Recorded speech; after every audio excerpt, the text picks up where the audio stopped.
Good morning.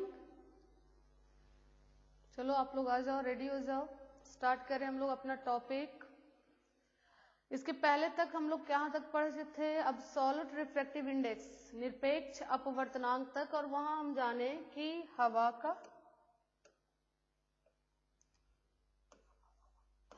का अपवर्तनांक 1 होता है, जल का अपवर्तनांक 4/3 या 1.33 होता है, और कांच का अपवर्तनांक 3/2 या 1.5 होता है। यहां तक हम लोग पिछले क्लास में जान चुके, ठीक है।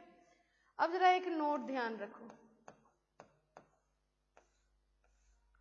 कि अपवर्तनांक का मान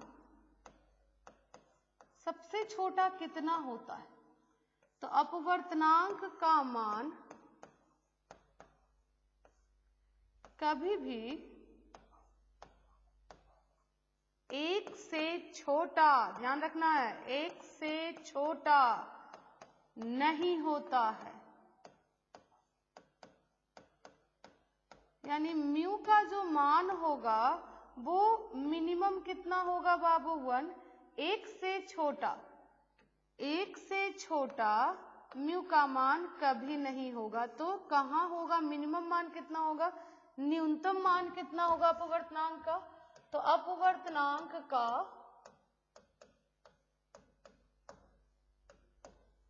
न्यूनतम मान 1 होता है। कितना होता है? 1। और आप जान रहे हो कि 1 किसका होता है बाबू? हवा का। 1 किसका होता है? हवा का। यानी सबसे कम अपवर्तनांक किसका होता है? हवा का। सबसे कम अपवर्तनांक किसका होता है? हवा का।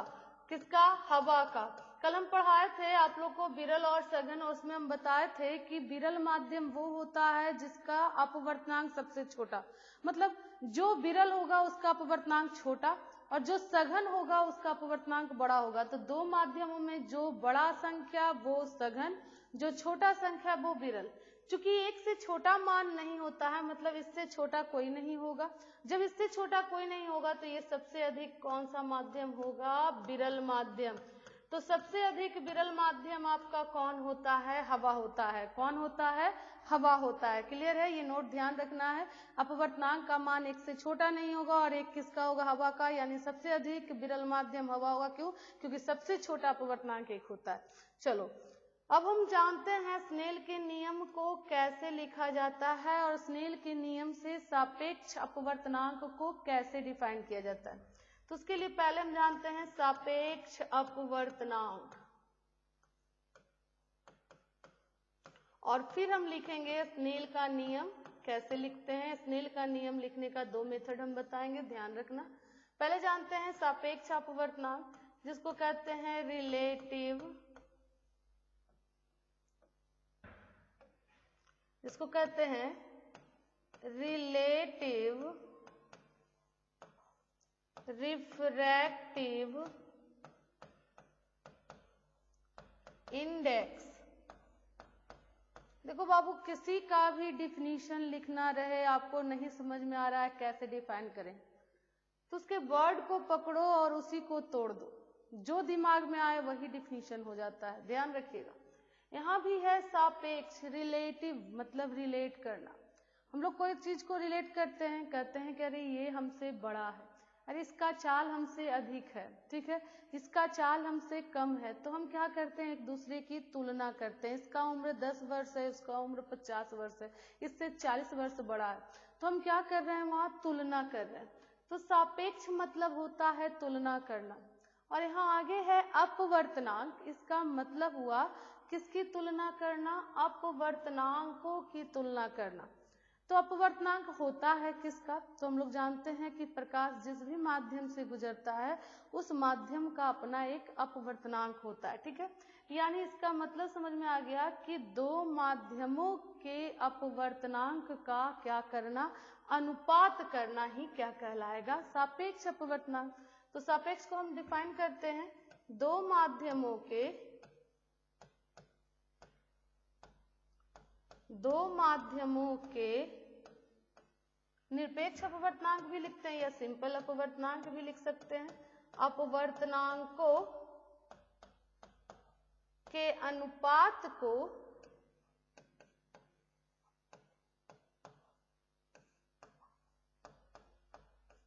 सापेक्ष अपवर्तनांक कहते हैं।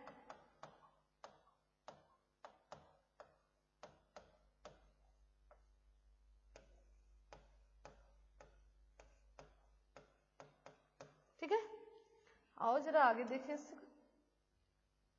जैसे हम ले रहे हैं, ये कोई सतह है जो दो माध्यमों को अलग कर रहा है। इधर है कोई माध्यम जिसका अपवर्तनांक μ1 है और इधर दूसरा माध्यम है जिसका अपवर्तनांक μ2 है।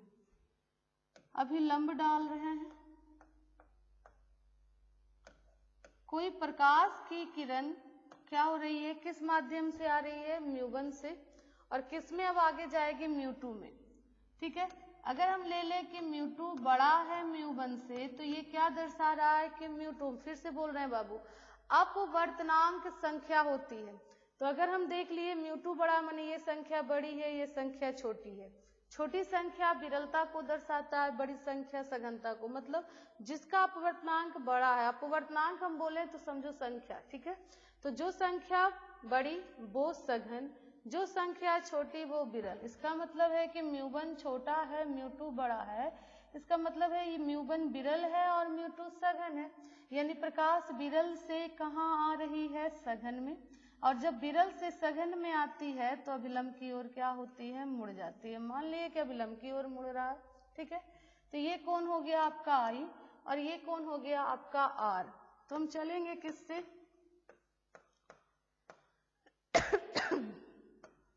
स्नेल के नियम से।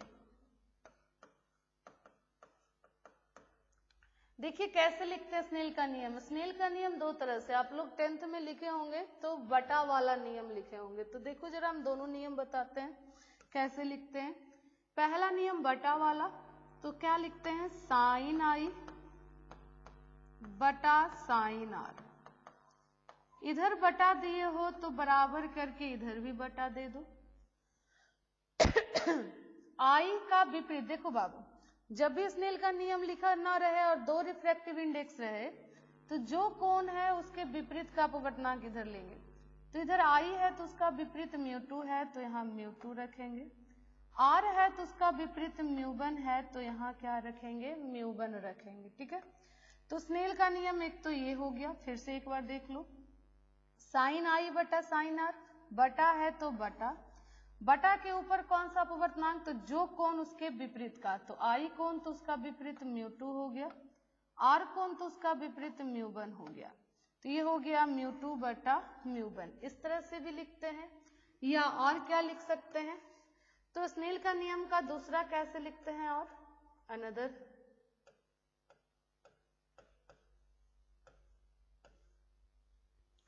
तो जो अपवर्तनांक उसके साथ का कोण, लेकिन कौन सा कोण लेंगे, साइन में। ठीक है, तो ले रहे हैं μ1, तो μ1 गुना उसके साथ का कौन कोण है बाबू, I, तो इसको लिखेंगे साइन I बराबर, इधर कौन सा है, μ2, तो उसके साथ का कोण देखो R है, लेकिन किस में रहेगा, साइन में, तो गुना साइन R।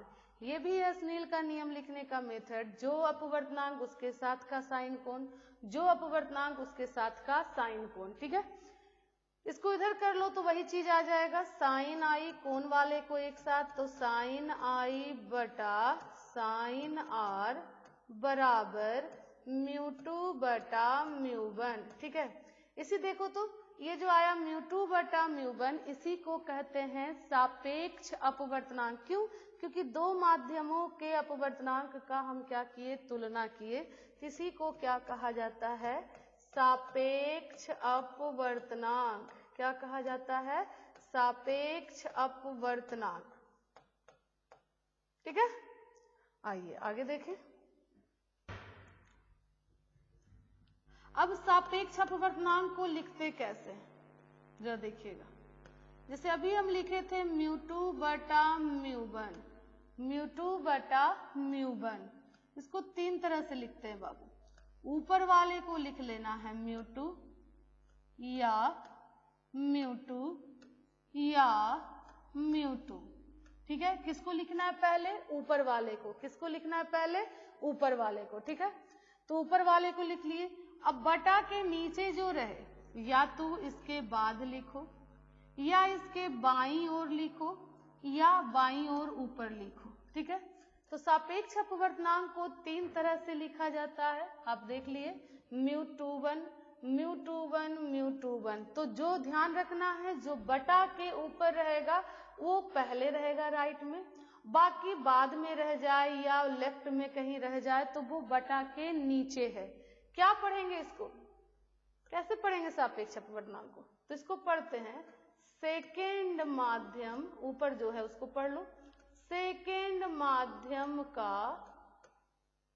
अपवर्तनांक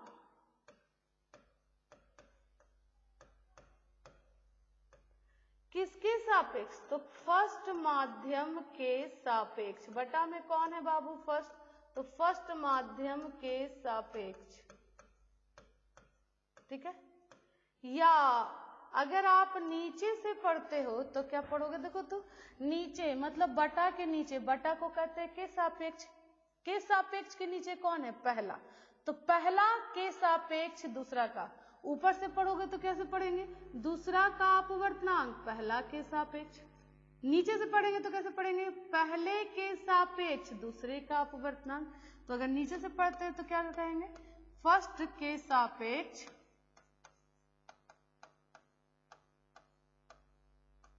सेकेंड का अपवर्तनांक। ठीक है, अगर इसको इंग्लिश में लिखेंगे तो कैसे लिखते हैं?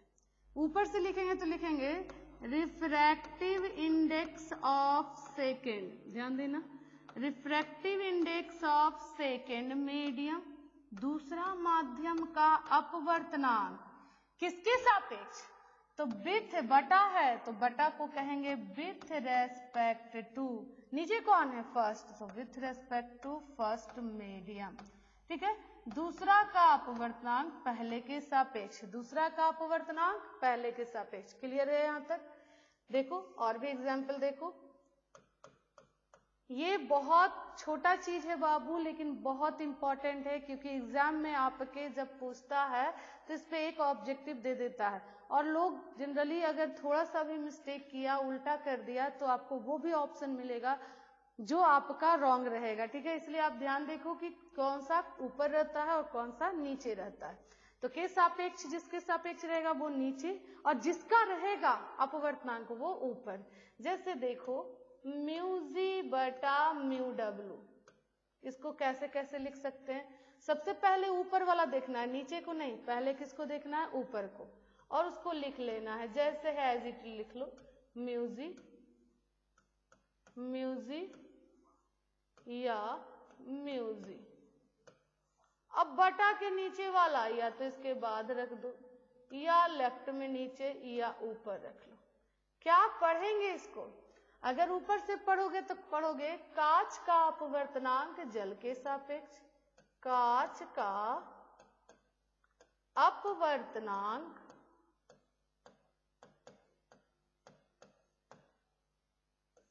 ऊपर का हो गया। बटा को कहते हैं के सापेक्ष, किसके सापेक्ष? जल के, तो लिख देंगे जल के सापेक्ष। कांच का अपवर्तनांक किसके सापेक्ष? जल के सापेक्ष। ठीक है, कांच का अपवर्तनांक जल के सापेक्ष। क्लियर है? या अगर नीचे से लिखोगे तो क्या लिखोगे? जल के सापेक्ष, जल के सापेक्ष, जल, और ये बटा है तो जल के सापेक्ष। बटा में कौन हम लिए हैं? जल, तो जल के सापेक्ष कांच का अपवर्तनांक। ठीक है, तो जिसके साथ के सापेक्ष लगा रहे वो ध्यान रखना है बटा के नीचे हुआ, क्योंकि के सापेक्ष मतलब बटा। ठीक है, किसका अपवर्तनांक? कांच का अपवर्तनांक।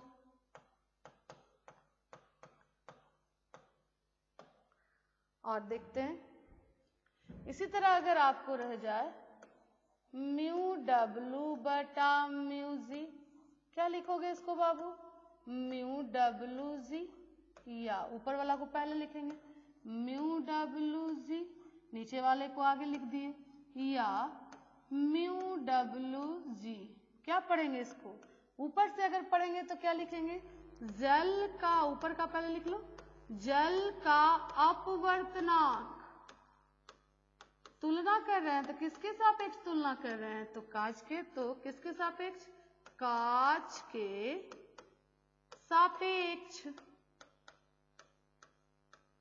या अगर नीचे से लिखते हो तो क्या लिखोगे? यही चीज पहले लिख लोगे, कांच के सापेक्ष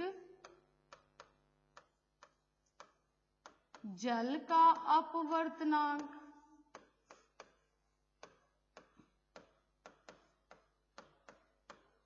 क्लियर है? और देख लो, अगर हम लिखें म्यू जी बटा म्यू ए, तो आप क्या पढ़ोगे? इसको कैसे लिखोगे? म्यू जी ए, ठीक है, ऊपर वाला को पहले तो म्यू जी, नीचे वाला को बाईं ओर, या ऊपर वाला को राइट साइड में, ये लेफ्ट में ऊपर रख दिए। क्या पढ़ेंगे इसको? उसी तरह से क्या पढ़ेंगे? कांच का अपवर्तनांक, ऊपर वाला का लिख दिए, किसके सापेक्ष? हवा के सापेक्ष।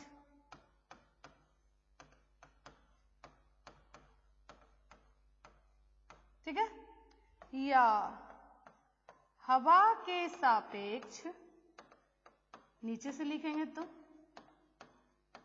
कांच का अपवर्तनांक।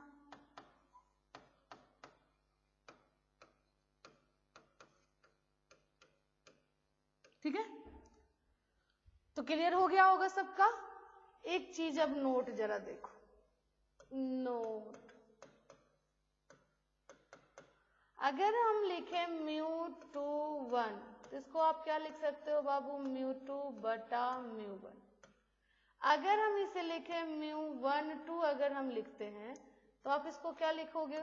ऊपर पहले वन है तो म्यू वन बटा म्यू टू। इसको और कैसे लिखा जा रहा है देखो तो, अगर इस म्यू वन को हम म्यू टू के बटा में ले आए तो यहाँ पे क्या बचेगा? वन। यहाँ हो जाएगा म्यू टू बटा म्यू वन, और म्यू टू बटा म्यू वन को हम लिख सकते हैं ऊपर टू नीचे वन, तो टू वन लिख सकते हैं। तो म्यू वन टू बराबर हम लिख सकते हैं एक बटा म्यू टू बटा म्यू वन को म्यू टू वन। ठीक है, बताने का मतलब क्या है? यहाँ देखो तो वन से टू है, यहाँ टू से वन है, मतलब हम क्या किए? पाथ को बदल दिए। पहला से दूसरा में गया तो वन टू लिख दिए, दूसरा से पहला में आया तो टू वन लिख दिए। ठीक है, ध्यान दो, सॉरी, दूसरा से पहला में आया तो म्यू वन टू लिख दिए, और पहला से दूसरा में गया तो क्या लिख दिए? म्यू टू वन लिख दिए। क्लियर है? समझिएगा, जैसे आपको देख लो, ये लाइट इधर म्यू वन है, इधर म्यू टू है। ठीक है, इसमें मान लो बैंड किया तो इसको हम लिखे म्यू टू बटा म्यू वन। तो इसका रिवर्स अगर हम कर दे, दूसरा से किस में जाए? पहला में। देखो फिर से समझना, ध्यान दो बाबू, म्यू वन से जा रहा है म्यू टू में, किस में जा रहा है? म्यू टू में। तो अगर हम जिसमें जाए उसको ऊपर लिख रहे हैं तो म्यू टू बटा क्या लिख दिए? Mu one. अगर हम कहें अब कि नहीं, अब आप गुजारो म्यू टू से म्यू वन में, किस में जाए? म्यू टू से म्यू वन में, तब इसको आप क्या लिखोगे? म्यू वन बटा म्यू टू, मतलब इसका उल्टा। उल्टा क्या बताया? कि उल्टा अब प्रकाश जा रहा है, पहले वन से टू में जा रहा था, अब टू से वन में जा रहा है। ठीक है, तो यहाँ जो हम लाए हैं म्यू वन टू बराबर एक बटा टू वन, यही रिवर्सिबिलिटी को दर्शा रहा है, उल्टा को दर्शा रहा है। मतलब एक से दो, अगर इसको उलट देते हो, पहले दो और बाद में एक रखते हो, तो वो क्या हो जाएगा? उल्टा। क्या हो जाएगा? उल्टा। मतलब लाइट अगर फर्स्ट से सेकंड में जा रही है तो अगर आप उलटते हो तो अब कहां से कहां जाएगी? सेकंड से फर्स्ट में जाएगी। ठीक, क्लियर है? तो आप ध्यान रखना, ये ऑब्जेक्टिव पूछा भी है आपका आईएससी में बाबू, ये आईएससी में पूछा हुआ भी है। ठीक है, तो आपको ध्यान रखना है कि अगर हम माध्यम बदलते हैं तो वो उलट जाता है। इसी तरह अगर हम लिखें आप लोग को म्यू जी डब्ल्यू, तो इसको हम क्या लिख सकते हैं? एक बटा म्यू डब्ल्यू जी, लिख सकते हैं। अगर इसी तरह से अगर हम लिखें म्यू डब्लू ए, तो इसको और क्या लिख सकते हैं, 1 म्यू ए डब्लू लिख सकते हैं। ठीक है, तो माध्यम बदलोगे तो वो क्या में चला जाएगा, बटा में। आगे चले, इस पे कुछ एग्जाम्पल देख लो। पहला, अगर आपको प्रश्न देता है म्यू जी डब्लू बराबर है 8/9, ठीक है, तो आपको कहे कि निकालिए म्यू डब्लू जी बराबर व्हाट। ठीक है, तो आप क्या करोगे, म्यू डब्लू जी, अगर म्यू जी डब्लू है 8/9, ठीक है, ऐसे ये होगा 9/8। ठीक है, तो म्यू जी डब्लू निकालिए, तो आप समझ गए कि म्यू जी डब्लू, यहाँ जी डब्लू है, यहाँ डब्लू जी है। ध्यान से देखो, यहाँ क्या है, जी डब्लू है तो 9/8 है, यहाँ उलट रहा डब्लू बटा जी है। अभी हम बोले उल्टते हैं तो बटा में चला आता है, तो इसको म्यू डब्लू जी को हम लिख सकते हैं म्यू जी डब्लू, यानी 1 म्यू जी डब्लू का मान 9/8, तो ये उलट कर हो जाएगा 8/9 आंसर। ठीक है, और देख लो, अगर आपको देता है mu A g equal to 3/2, तो बताइए म्यू ए जी कितना होगा। म्यू जी ए आपको 3/2 दे रहा है, तो ए जी कितना होगा। आप लोग फटाफट आंसर दे सकते हो कि म्यू जी ए 3/2 है, हम उलट दिए, जी के जगह ए के जगह जी कर दिए, उलट दिए तो ये भी उलट जाएगा, मतलब ये कितना हो जाएगा, 3/2 हो जाएगा। इसी तरह अगर हम दें कि म्यू डब्लू ए बराबर है 4/3, तो म्यू ए डब्लू कितना हो जाएगा, आप लोग फटाफट आंसर दोगे, कितना हो जाएगा mu A W. Mu W A 4/3 है, डब्लू की जगह ए कर दिए, ए की जगह डब्लू कर दिए, उलट दिए तो ये भी उलट जाएगा, मतलब 3/4 हो जाएगा। क्लियर, आंसर हो गया। ठीक है, इसी तरह और कोई म्यू 2 1 बराबर दे दिया है, कोई भी वैल्यू दे दिया है, मान लो 5/3 दे दिया है, और आपको निकालने का रहा म्यू 1 2 कितना होगा, निकालो, तो आप तुरंत दोगे कि म्यू 1 2 जो होता है वो म्यू 2 1 का उल्टा होता है, मतलब उलट दीजिए तो 3/5 आंसर। ठीक है, तो इस तरह का आप डायरेक्ट आंसर दे सकते हो। यही से टाइप का आपको आईएससी में पूछता है बाबू, आप ध्यान रखना है। ठीक है, कि कोई एक वैल्यू दे देगा और कोई एक पूछेगा कितना है, तो अगर देखो कि उलट दिया है तो आप मान को भी उलट दीजिए, 9/8 है तो 8/9 कर दीजिए, 5/4 है तो 4/5 कर दीजिए। इसी पर एक और क्वेश्चन देखते हैं।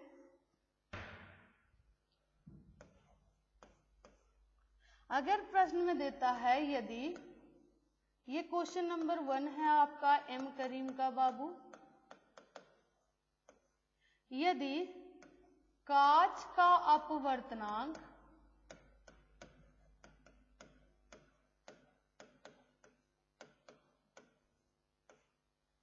हवा के सापेक्ष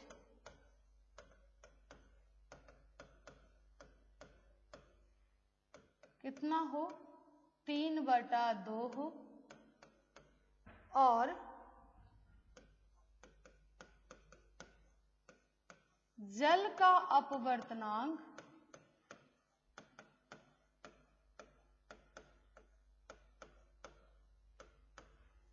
हवा के सापेक्ष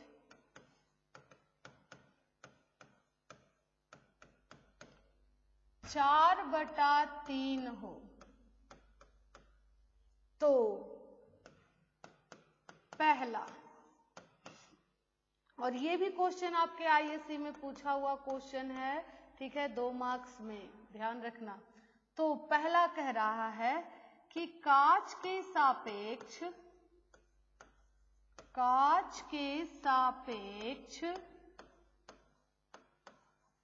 जल का अपवर्तनांक ज्ञात करें, अपवर्तनांक, और दूसरा जल के सापेक्ष कांच का अपवर्तनांक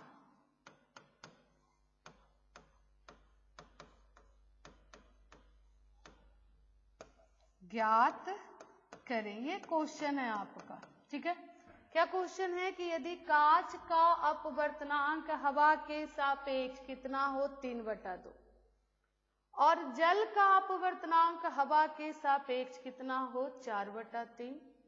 तो कह रहा है कांच के सापेक्ष जल का अपवर्तनांक तथा जल के सापेक्ष कांच का अपवर्तनांक ज्ञात करें।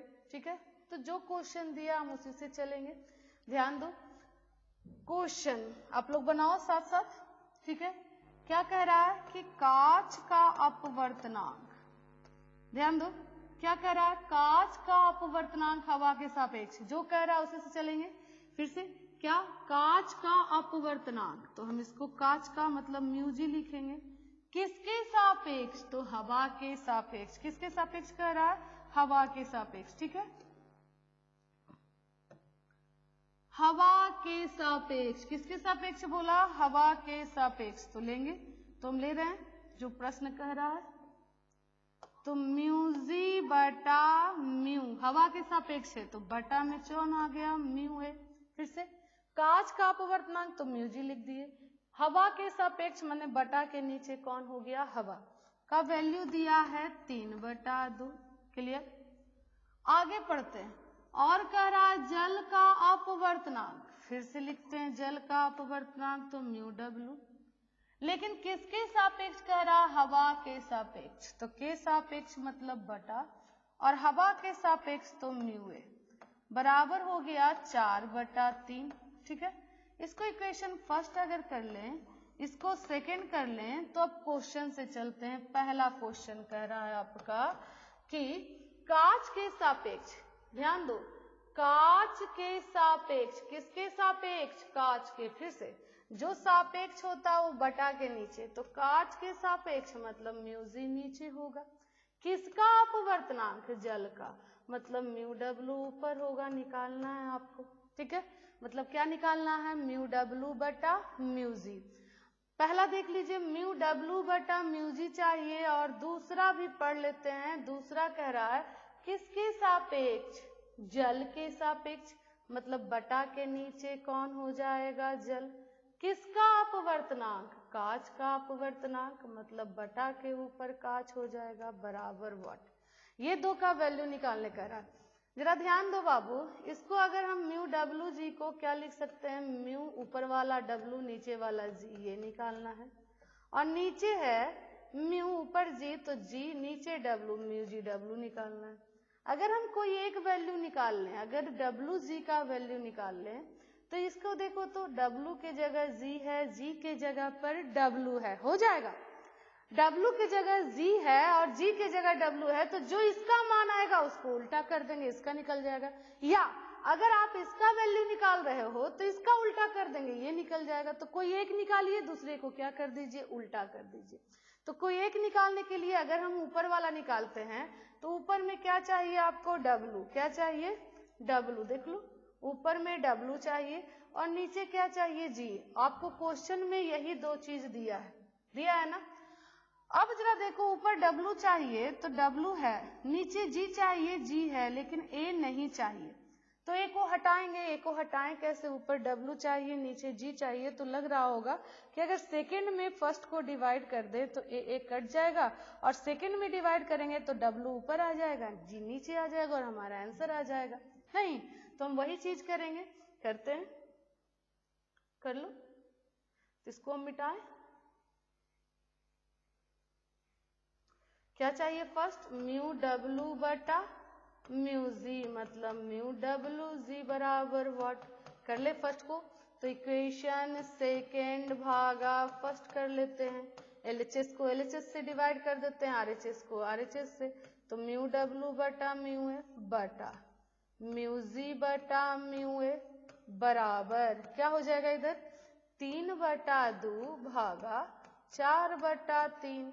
A से A कट गया तो आ गया μw बटा नीचे में आ गया μg बराबर, ये ऊपर 3 3 9, 3 3 9 और 4 दूनी 8 आ गया μw बटा μg का वैल्यू, यही आपको चाहिए था, जिसका मान आ गया 9/8।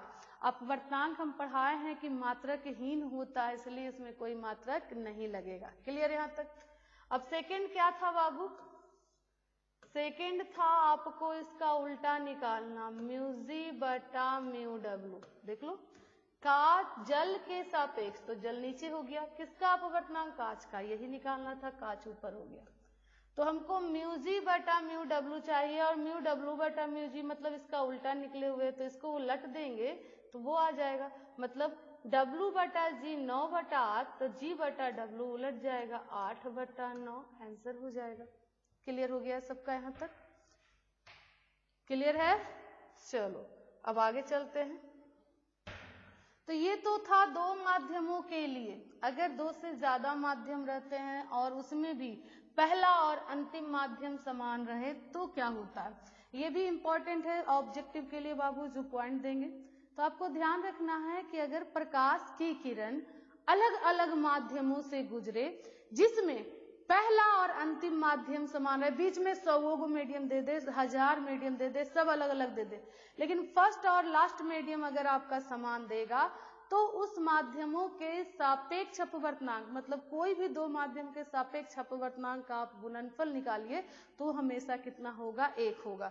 दिखाते हैं, देखिए इसको बता रहे हैं कैसे होगा। तो हम पहले लिखते हैं, यदि प्रकाश की किरण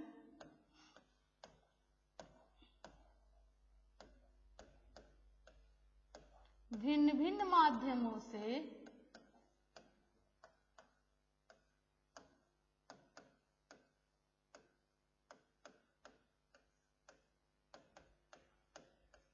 होकर गुजरता हो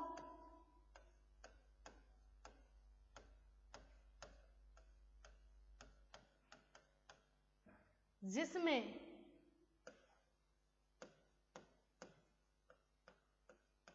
पहला तथा अंतिम माध्यम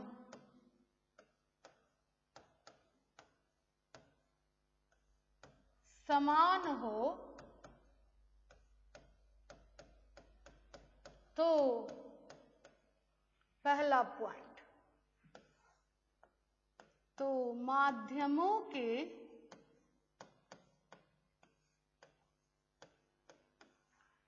सापेक्ष अपवर्तनांक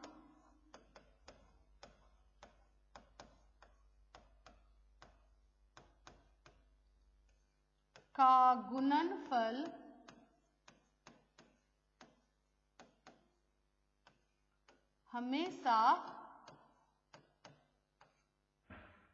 हमेशा इकाई होता है। दूसरा, आपतन कोण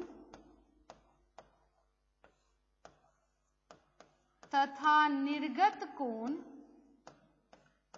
अभी हम साबित करेंगे इसको, ठीक है। निर्गत कोण हमेशा बराबर होते हैं। ये सब पॉइंट एकदम मुंह पे रहना चाहिए आप लोग के बाबू, बराबर होते हैं, एकदम पॉइंट एकदम दिमाग में रखिए। तीसरा, ये सब में है इंपॉर्टेंट, ऐसा नहीं कि आईएससी में, ये सब पॉइंट्स आपके रेलवे वगैरह में भी पूछते हैं, जनरल कंपटीशन में भी ये सब पे ऑब्जेक्टिव डालते हैं, इसलिए ये सब एकदम मुजवानी रखिए, मुंह पे एकदम ध्यान रखिए। तथा आपतित किरण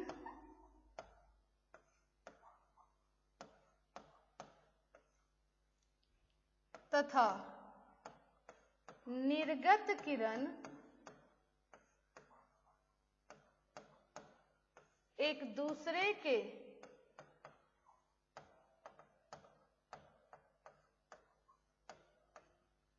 समानांतर होते हैं।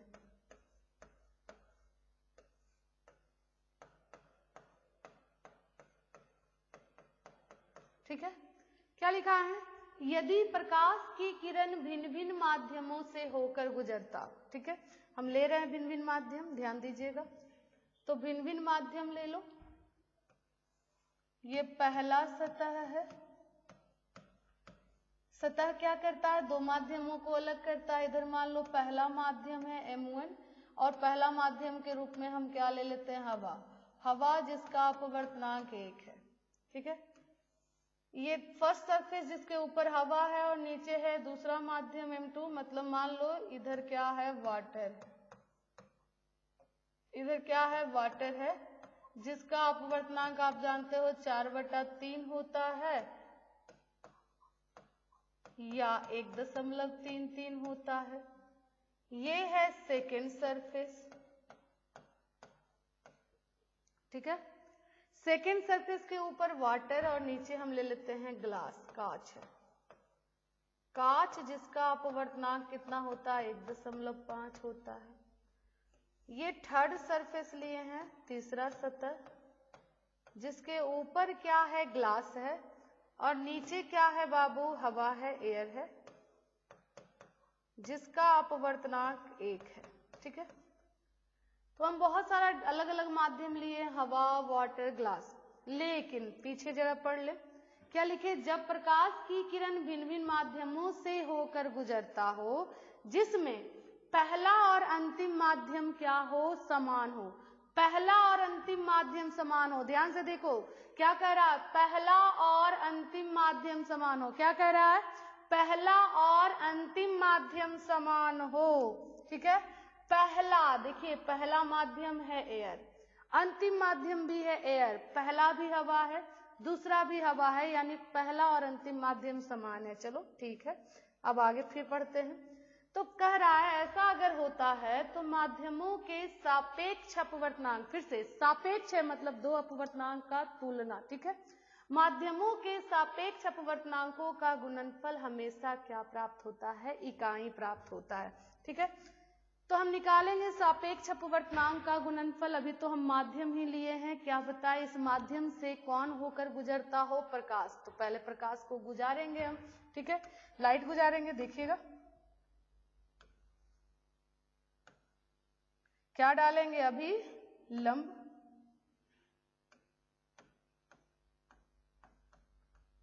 ये नॉर्मल है, ठीक है, ये कोण आपका हो गया I1 आपतित किरण। अब देखो एयर से किस में आ रहा है, वाटर में, हम बताए हैं फिर से, कोई एक माध्यम विरल होता है, कोई एक माध्यम क्या होता है, सघन। अब आप देखो कि कौन विरल होगा कौन सघन होगा, तो इसका एक है संख्या, ये है 1.33, मतलब ये छोटा है ये बड़ा है, छोटा विरलता को बताएगा और बड़ा सघनता को, मतलब हवा विरल हो जाएगी। फर्स्ट सरफेस को देखिए, फर्स्ट सरफेस के ऊपर हवा है नीचे जल है, तो इन दोनों को हम देखेंगे, जिसमें हवा विरल हो गया और जल क्या हो गया, सघन, यानी प्रकाश आ रहा है विरल में, लेकिन यहाँ के बाद कौन सा माध्यम आ गया, सघन। और जब प्रकाश विरल से सघन जाता है तो हम जानते हैं क्या होता है, अभिलंब की ओर वो मुड़ जाता है, सघन भीड़ में क्या करते हैं, मुड़ कर चलते हैं, अपने आप को मोड़ कर चलते हैं, ठीक है। तो प्रकाश भी मुड़ेगा, ठीक है, किसकी ओर मुड़ेगा, अभी लंब की ओर, तो मोड़ देंगे इसको, जाना चाहिए था इस प्रकाश को सीधे, ऐसे सीधे जाना चाहिए था, लेकिन सीधे ना जाकर क्या होगा, अभिलंब की ओर मुड़ जाएगा। मुड़ रहे हैं, ध्यान देना,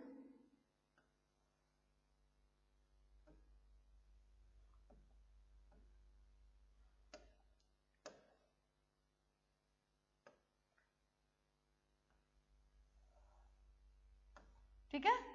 ये कौन हो गया आपका R1, स्पष्ट है। चलो फिर ये आगे बढ़ा और जाकर किस सरफेस पर आपतित हो गया, सेकेंड सरफेस पे। किस सरफेस पे आपतित हो गया, सेकेंड। अब सेकेंड को देखो, सेकेंड के ऊपर वाटर है नीचे ग्लास है, तो सेकेंड दो माध्यम को अलग कर रहा है, वाटर और ग्लास, जिसमें लाइट आ रहा है किससे, वाटर से, जल से, और आगे कौन सा है, कांच, मतलब जल से किस में जा रहा है, कांच। तो अब हम इसमें कोई एक विरल होगा कोई एक सघन होगा, पहचानना है कौन होगा विरल कौन होगा सघन, पहचानिएगा आप लोग, क्या कौन होगा वाटर और कांच में, जल और कांच में कौन होगा विरल कौन होगा सघन। सिंपल पहचानने के लिए, जो संख्या छोटी वो क्या होगा, विरल, जो संख्या बड़ी वो क्या होगा, सघन। तो जो संख्या छोटी, तो छोटी कौन है, 1.33, ये 1.5 है, ठीक है, तो ये विरल हो जाएगा और ये सघन। मतलब फिर प्रकाश कहां से कहां आएगी, विरल से सघन में। तो फिर हम अभिलंब डालते हैं, n डैश हो गया। अभिलंब और ये किरण इस पर आपतित हो रही है, तो अभिलंब और आपतित किरण के बीच बने कोण को आपतन कोण कहते हैं। तो ये कोण हो गया I2 आपका, ठीक है। जाना चाहिए था सीधे, लेकिन सीधे ना जाकर क्या होगा, अभिलंब की ओर मुड़ेगा। तो अभिलंब की ओर मोड़ेंगे हम, मुड़ गया, और ये कोण आपका बन गया R2। क्लियर है? ये कोण क्या बन गया आपका R2। फिर आगे मुड़ा और जाकर किस सरफेस पर आपतित हो गया, थर्ड सरफेस पे। किस सरफेस पे, थर्ड। अब थर्ड को देखो, थर्ड के ऊपर कांच है और नीचे हवा है, आ रहा है कांच में, लेकिन इससे आगे फिर कौन सा माध्यम हो जाएगा, हवा। माध्यम बदल रहा है तो सीधा नहीं जाकर क्या होगा, पथ से विचलित होगा। तो उसके लिए क्या डालेंगे हम, अभिलंब डालेंगे, अभिलंब।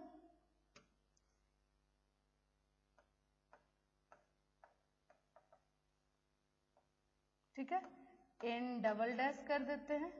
आपतित किरण और ये अभिलंब है, जिसके बीच के कोण को हम क्या कहेंगे, आपतन कोण, जिसको I3 से दर्शाते हैं। अब देखो तो यहाँ के बाद बाबू हवा है, तो देखेंगे कौन होगा विरल, कौन होगा सघन। तो कांच की संख्या 1.5 और हवा का है 1, एक छोटा है और ये बड़ा है, बड़ा सघन हो गया, छोटा विरल हो गया। तो अब प्रकाश सघन से कहाँ जाएगा, विरल। और हम जानते हैं कि जब प्रकाश सघन से विरल जाता है तो अभिलंब से क्या होता है, दूर भागता है। तो ये भी अभिलंब से दूर भाग गया, जाना था ऐसे सीधा लेकिन दूर भाग गया। ठीक है, तो ये सभी माध्यमों से प्रकाश की किरण ये निकला, तो ये बना अपवर्तन कोण R3।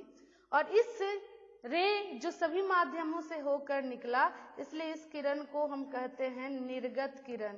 क्या कहते हैं, निर्गत किरण। ठीक है, कौन सा किरण कहेंगे, निर्गत किरण। क्लियर है यहाँ तक फिगर सबको? फिर से देख लो, प्रकाश बहुत सारे माध्यमों से होकर गुजरा, जिसमें आ रहा है, शुरू कर रहा, आपतित हो रहा। ये कौन किरण हो गया आपका, आपतित किरण। कौन सा किरण है, आपतित किरण। तो प्रकाश हवा से आपतित हुआ और जल में गया, हवा विरल जल सघन, तो विरल से सघन गया, जाना था इसको ऐसे सीधा, इसको जाना था ऐसे सीधा, लेकिन ये सीधा ना जाकर अभिलंब की ओर मुड़ा। क्यों मुड़ा, क्योंकि माध्यम बदल रहा है, और माध्यम बदला तो है कौन सा माध्यम, किस माध्यम में जा रहा है, तो सघन में जा रहा, इस कारण अभिलंब की ओर मुड़ा।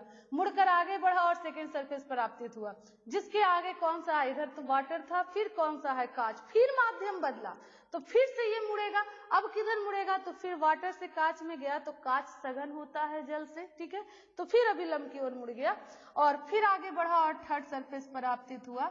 थर्ड सरफेस पर जब आपतित हुआ तो वो ग्लास से कहाँ जा रहा है, हवा में। कांच की संख्या 1.5, हवा 1 है, मतलब ये सघन हो गया और ये विरल। अब प्रकाश जाएगी सघन से विरल में, और जब सघन से विरल में जाता है तो क्या होता है, फैलता है, इसलिए अभिलंब से ये फैल गया, अभिलंब से ये दूर भाग गया। ठीक है, जो किरण आपतित हुई उसे आपतित किरण कहते हैं, और जो किरण भिन्न भिन्न माध्यमों से होकर बाहर निकलता हो उस किरण को निर्गत किरण कहते हैं। तो ये आपका कौन सा किरण हो गया, निर्गत किरण, और ऊपर कौन सा है, आपतित किरण। तो अब फिर से देखिए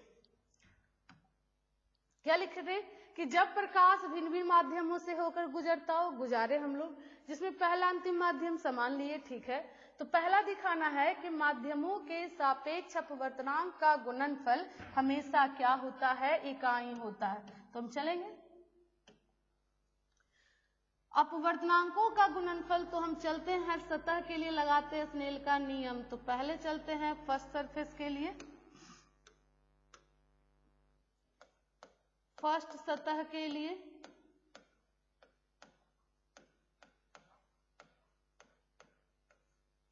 पहला सतह के लिए चलेंगे बाबू। पहला सतह के देखो, ऊपर हवा है, नीचे जल है, आपतन कोण I1 है, अपवर्तन कोण कितना है, R1 है। फिगर को देख लो, यहाँ बना देते हैं।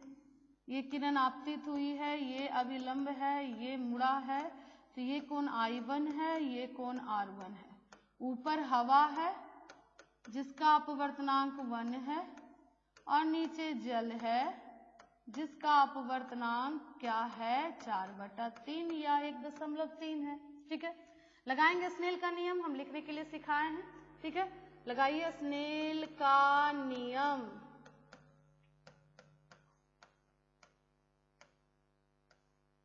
तो लिखेंगे स्नेल का नियम साइन I1 बटा साइन R1 बराबर I1 लिए हैं, बटा में बताए क्या कि जो कोण लेते हैं उसके विपरीत का, तो I1 लिए हैं तो उसके विपरीत हो गया म्यू W, R1 लिए हैं तो उसका विपरीत हो गया म्यू A, जिसको लिखने के लिए हम बताए हैं कैसे लिखते हैं, ऊपर वाले को पहले फिर नीचे, ठीक है, इसको इक्वेशन फर्स्ट।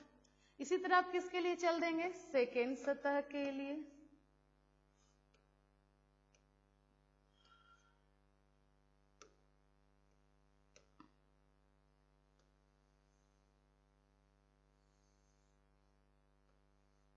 ठीक है, अब चलेंगे सेकेंड सतह के लिए।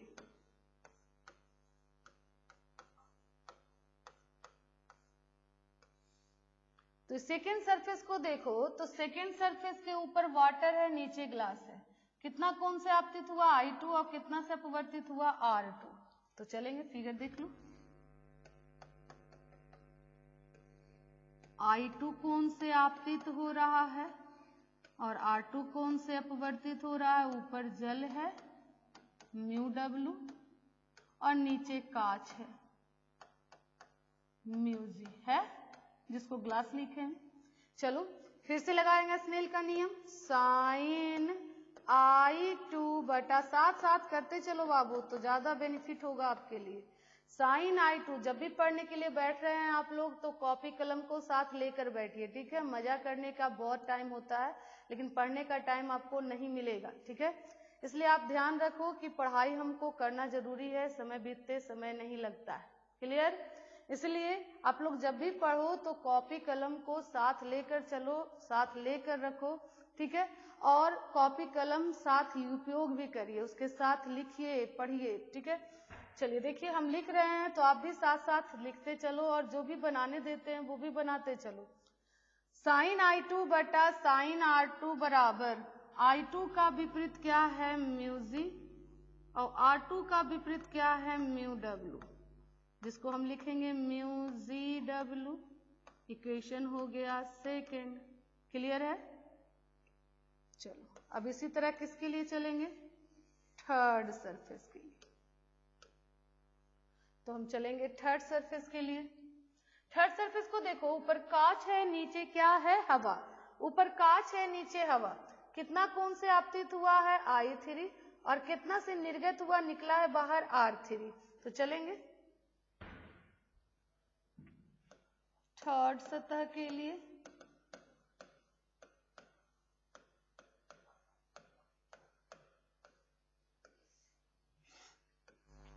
क्या था ऊपर कांच म्यू G, नीचे क्या था हवा म्यू A, क्या डाल दिए अभिलंब, आपतित हुआ I3 कोण से और निकला बाहर R3 कोण से। लगाएं स्नेल का नियम, चल देंगे क्या से, स्नेल के नियम से।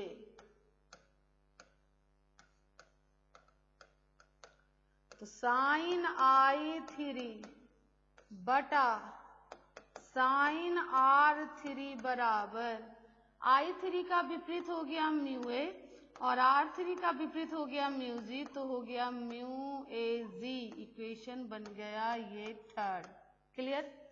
अब हम फिर पढ़ते हैं, क्या बोल रहा था बाबू कि जब प्रकाश भिन्न भिन्न माध्यमों से गुजरे जिसमें पहला अंतिम माध्यम समान हो तो माध्यमों के सापेक्ष अपवर्तनांक, ध्यान दीजिए, सापेक्ष अपवर्तनांक का गुणनफल हमेशा इकाई होता है। कितना होता है, इकाई। कितना होता है, इकाई।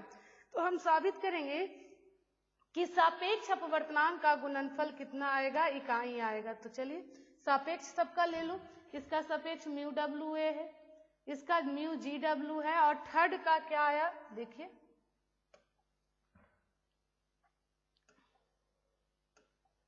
और थर्ड का आया म्यू ए जी, ठीक है।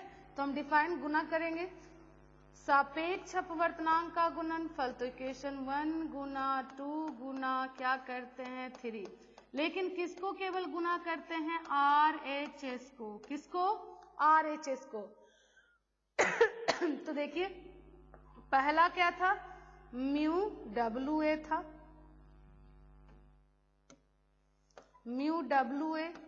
दूसरा क्या था बाबू? Mu G W. और तीसरा क्या आया? म्यू ए जी। इसको गुना करते हैं। म्यू डब्ल्यू ए मतलब क्या हो गया? म्यू डब्ल्यू बटा म्यू ए गुना म्यू जी डब्ल्यू क्या हो गया? म्यू जी बटा म्यू डब्ल्यू गुना म्यू ए जी क्या हो गया? म्यू ए बटा म्यू जी। अब कट रहा है सब, और कट के कितना आ गया? 1। तो हम देख लिए कि जब प्रकाश भिन्न भिन्न माध्यमों से गुजरा और सभी के सापेक्ष अपवर्तनांक का गुना किए तो उसका गुणनफल कितना आया? 1 आया। प्रूव्ड हो गया। क्लियर हुआ सबको? ठीक है, यानी अर्थात म्यू डब्ल्यू ए गुना म्यू जी डब्ल्यू गुना म्यू ए जी बराबर क्या आ गया? 1। ये हो गया पहला साबित। ठीक है, तो प्रश्न ये भी देता है कि जब प्रकाश अलग अलग माध्यमों से गुजरे और पहला अंतिम माध्यम समान हो तो सापेक्ष अपवर्तनांकों का गुणनफल, जो बोल रहे हैं ध्यान रखो, सापेक्ष अपवर्तनांकों का गुणनफल कितना आएगा? हमेशा 1। ये तभी संभव होगा जब प्रकाश बहुत सारे से गुजरे तो गुजरे, लेकिन आपको देखना है कि पहला और अंतिम माध्यम अर्थात जिस माध्यम में आपतित हो रही है और जिस माध्यम से प्रकाश निकल रही है वो दोनों माध्यम क्या होना चाहिए? समान होना चाहिए। ठीक है, अगर समान है तो आप क्या लिखोगे कि उसका गुणनफल क्या रहेगा? 1 आपको बीच में दे देता है, जितना भी माध्यम है ई म्यू 1 कर देगा, ई म्यू 1, ये म्यू 2 है, म्यू 3 है, और आपको कहेगा बताइए इसका गुणनफल कितना आएगा? सापेक्ष गुणनफल। तो आपको फर्स्ट और लास्ट सेम मीडियम है, सेम अपवर्तनांक है, मतलब समान माध्यम है, और जब समान माध्यम है तो उसका गुणनफल कितना आएगा? 1 आएगा। क्लियर है? ठीक है, सेकंड देखते हैं। सेकंड क्या था? आपतन कोण तथा निर्गत कोण हमेशा बराबर होते हैं। आपतन कोण, ये कोण आपका क्या हो गया बाबू? आपतन कोण। और ये कोण क्या हो गया आपका बाबू? निर्गत कोण। तो आपतन कोण तथा निर्गत कोण हमेशा क्या होता है? बराबर। मतलब अब हमको दिखाना I1 बराबर क्या होगा? R3। अच्छा, बताने से पहले जरा देखो, ये दो समानांतर रेखा है ये लाइन और ये लाइन पैरेलल, इसको ये इंटरसेक्ट कर रही है, काट रही है, तो ये दोनों एकांतर कोण है, यानी R1 किसके बराबर हो जाएगा? R2। आपको ध्यान रखना है, R1 किसके बराबर हो जाएगा? I2 के। बिल्कुल उसी तरह से ये लाइन और ये लाइन, ध्यान दो, ये दोनों अभिलंब है तो ये दो लाइन पैरेलल है, और ये कोण एकांतर कोण है तो ये दोनों फिर बराबर होंगे, मतलब R2 किसके बराबर होगा? I3। माने R1 I2 के बराबर, R2 किसके बराबर होगा? I3। फिर से ये दो समानांतर, ये काट रहा है तो ये एकांतर कोण बना रहे हैं, एकांतर कोण बराबर होता है तो R1 किसके बराबर? I2। इसी तरह से R2 किसके बराबर? I3 के बराबर।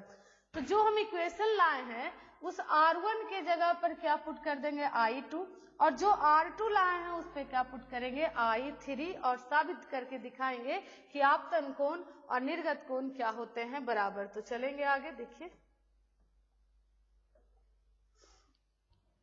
तो फिर से हम कर रहे हैं गुना, पुनः गुना करते हैं, इक्वेशन फर्स्ट गुना सेकंड गुना थर्ड, लेकिन अब LHS RHS दोनों को गुना करेंगे। तो पहला का LHS था साइन I1 बटा साइन R1 था ना, दूसरा का था साइन I2 बटा साइन R2, तीसरा का LHS था साइन I3 बटा साइन R3 बराबर, पहला का RHS था म्यू WA, दूसरा था म्यू ZW, और तीसरा था म्यू AG। नहीं, ठीक है, अब आ जाओ, देखेंगे चूंकि फिगर से, चित्र से R1 किसके बराबर था? I2 के। किस कोण से? एकांतर कोण से। और R2 किसके बराबर था? I3 के। ये भी किस कोण से? एकांतर कोण से, था ना? पीछे हम देखें, एक बार फिर से देखना है, देख लो। R1 बराबर I2 और R2 बराबर क्या था? I3 है। I1 बराबर I2 और R2 बराबर I3। पहला ये था, दूसरा ये था, WAGW, तो हम गुना किए। अब देखिए,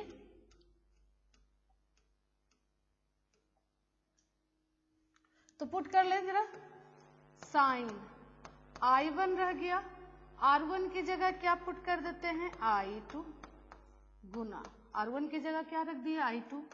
I2 रहने देते हैं, और R2 किसके बराबर है? I3, तो पुट कर देते हैं I3 गुना साइन I3 बटा साइन R3 बराबर, अभी लाए सापेक्ष अपवर्तनांकों का गुणनफल कितना आया था बाबू? 1। तो इतना के जगह पर क्या पुट कर दिए? 1। अब कुछ कट रहा है नहीं, तो बचा क्या? साइन I1 बटा साइन R3 बराबर 1। तिरछा तिरछी गुना कर लेते हैं, तो साइन I1 बराबर साइन R3, साइन से साइन खत्म, तो आ गया I1 बराबर R3। प्रूव्ड हो गया। I1 क्या है? I1 क्या है? तो आपतन कोण है।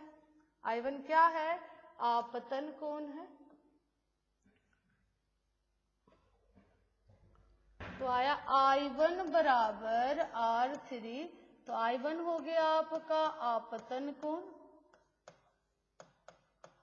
और R2 हो गया, R3 हो गया आपका निर्गत कोण, और दोनों आ गया बराबर, तो ये हो गया साबित। ठीक है।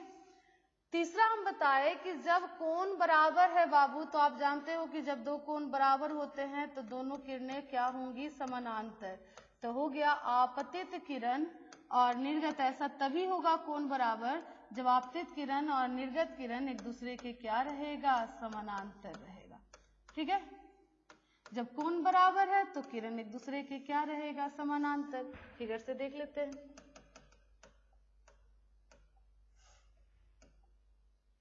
देख लो, ये कोण और ये कोण बराबर है, तो ये लाइन ऐसे जाएगी, तो उसी के पैरेलल ये लाइन जाएगी, मतलब ये दोनों लाइन क्या होगा? एक दूसरे के समानांतर। मतलब आपतित किरण और निर्गत किरण समानांतर होंगे। कब? जब आपतन कोण और निर्गत कोण क्या होगा? बराबर। तो तीनों चीज आपका साबित हो गया। पहला, सापेक्ष अपवर्तनांकों का गुणनफल कितना रहेगा? 1।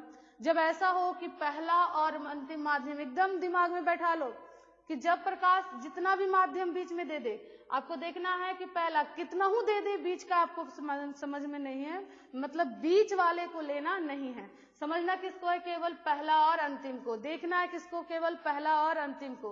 अगर पहला अंतिम समान है तो आप कह दो कि इन सभी के सापेक्ष अपवर्तनांक, सापेक्ष मतलब एक की तुलना में दूसरा, दूसरा की तुलना में तीसरा, तीसरा की तुलना में चौथा, चौथा की तुलना में अंतिम। ठीक है। मतलब सभी का सापेक्ष अपवर्तनांक का गुणनफल कितना मिलेगा? 1। और जितना कोण से आपतित होगा उतना ही से क्या होगा? निकलेगा, और दोनों किरणें एक दूसरे के क्या होंगे? समानांतर होंगे। क्लियर है?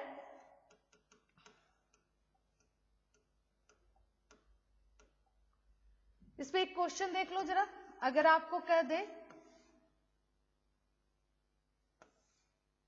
ये प्रकाश की किरण है और ये किरण भिन्न भिन्न माध्यमों से होकर गुजर रही है, बहुत सारा माध्यम है, ये कोण कितना है? 60 डिग्री का कोण बनाते हुए आपतित हो रही है, और बीच में बहुत सारा माध्यम दे दिया आपको, बहुत सारा माध्यम दे दिया, और ऊपर का रिफ्रैक्टिव इंडेक्स μ1 दिया है, और अंतिम का भी क्या दे दिया है? μ1 दे दिया है। मतलब बीच में अलग अलग है, μ2, μ3, μ4, बहुत सारा है, लेकिन फर्स्ट और लास्ट क्या है? समान अपवर्तनांक है। अपवर्तनांक समान किसका होगा? जो माध्यम समान होगा। मतलब पहला और अंतिम माध्यम क्या है? समान है। तो आपको कहेगा कि निर्गत कोण कितना होगा, अर्थात प्रकाश की किरण कितना कोण बनाते हुए निकलेगी, निर्गत कोण का मान निकालिए। अब देख लिए कि पहला और अंतिम माध्यम समान है, पहला बीच में जितना दे दे, 100, 1000, 2000, लाख, जितना भर दे, ठीक है। आपको बस फोकस करना है पहला और अंतिम पर। ये कंडीशन हम बार बार कह रहे हैं, तभी देना है जब पहला और अंतिम का अपवर्तनांक समान हो, अर्थात पहला और अंतिम माध्यम समान हो। तो कितना से आपतित हुआ? 60। तो I1 बराबर हो जाएगा किसके? निर्गत कोण के, मतलब आपतन कोण निर्गत कोण बराबर होंगे, और निर्गत कोण भी कितना आएगा? 60 डिग्री। आंसर, ठीक है, क्लियर है? ठीक है, तो जितना कोण बनाते हो, इसी तरह से अगर आपको ऐसे दे, यहाँ μ1 है, यहाँ भी μ1 है, और लाइट आपतित हो रही है, तो कहेगा आपतित हुआ 30 डिग्री से, तो यहाँ R का भी मान बताइए कितना होगा। तो देखो बाबू, माध्यम समान है, समान माध्यम है, मतलब प्रकाश की चाल दोनों में क्या रहेगी? समान। जब प्रकाश की चाल समान होगी तो वो विचलित नहीं होगा, और जितना कोण से आपतित हुआ है उतना ही कोण से वो निर्गत होगा, माने IR का मान दोनों क्या होगा? बराबर होगा। ठीक है, क्लियर है? आप लोग को समझ में आया है? तो आज हम यहीं तक रोकते हैं आप लोग का क्लास, ठीक है। आप लोग बस मन लगा के पढ़ो, कहीं दिक्कत है तो हम उसके लिए सपोर्ट करने के लिए हैं, कहीं दिक्कत हो तो आप कमेंट बॉक्स में कमेंट करो, ठीक है। कुछ और जरूरत है कि मैम ऐसा होना चाहिए, ऐसा करना चाहिए, तो वो आप हमें बोलो। बस लगातार पढ़ते रहो, कोरोना कोई कारण नहीं होना चाहिए आपकी पढ़ाई में रुकावट का, ठीक है। आप बस जहां हो वहां पढ़ाई कंटिन्यू करते रहिए, ठीक है। तो इसी के साथ आज की क्लास हम बंद करते हैं, ठीक है। Okay, bye.